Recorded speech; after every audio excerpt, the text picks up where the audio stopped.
ભારત માતા કી જય, ગૌ માતા કી જય।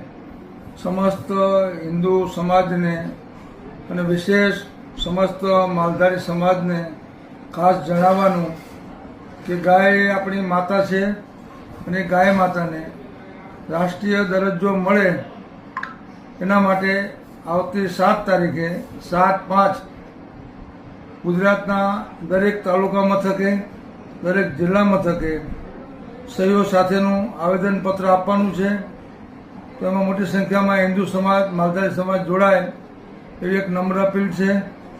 વિશેષમાં આપણા શાસ્ત્રોમાં એવું કહેવામાં આવ્યું છે કે ગાયના શરીરમાં 33 કરોડ દેવનો વાસ હોય છે।